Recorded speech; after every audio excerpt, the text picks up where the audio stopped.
The name of the book comes from the Latin phrase populus vult decipi ergo decipiatur, which is sung very brilliantly by Guy as the ultimate, as in the last, not the highest, the last expostulation, vocal expostulation on the album. He intentionally left the most, to me anyway, and I think he might concur, the most important lyric of the album in its original Latin, so that it would, number one, be mysterious and have an aura that people would understand the way I was just talking about. A word that a person doesn't know in context can be understood by the end of the sentence.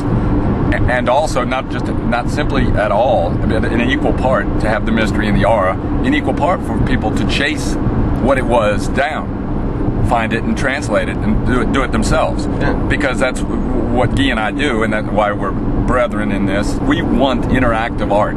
We don't want passive people sitting on their hands, not interacting. When you reach so far out, eventually you're only going to have, or not only, but you're going to have a preponderance of people that are reaching back.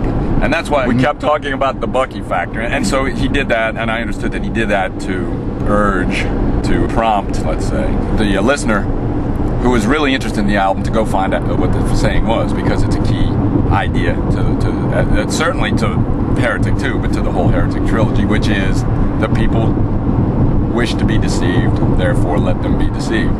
Meaning, we're not even going to try another way as the ruling class, because we see that we can create, even if it is false, a societal peace of sorts with the deception. The only place that it is written down what the translation is the title of my book, and that was quite intentional too, and there was never a thought that you might have left it in Latin? No. Oh, early on I wanted to call it Monday 8 a.m.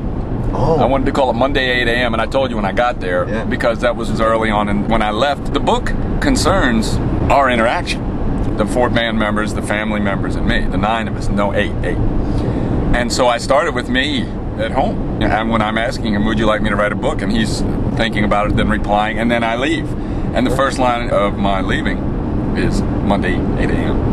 And I'm gone. And I liked that for a little while, but then it was obvious quite early. I didn't know the line yet. The album wasn't out yet. Well, no, but I had your work tape.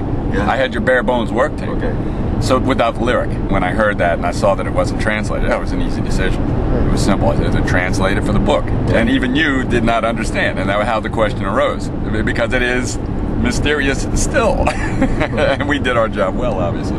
The little games that are rigged, all of them, which is everything we see at the public level, sex, even love, money, those are the things that people take as ends all. When they do that, they think the oppression is coming into those things, and that's what they feel the angst about. Those are just a jolly Buddha laugh for the ruling part of our sector of our society, because the oppression is a psychic oppression.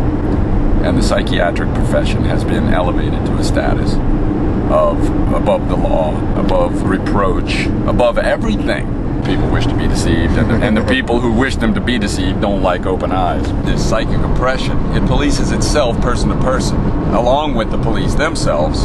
And so this is how unusual activity or behavior or art becomes outcast and becomes heretic. And I think Heretik is a vital document in this theory that I share, which is make your art as bombastic and as thorough and as accurate to your belief about it, and be sly, include double entendres, include murky meanings that very intelligent people will understand. As Edward Dahlberg said, a poet without philosophy is simply in love with his flute.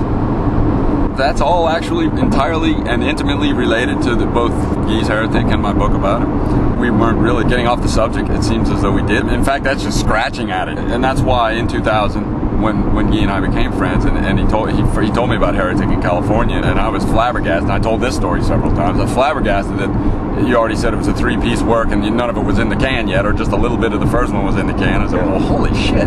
Yeah. Okay.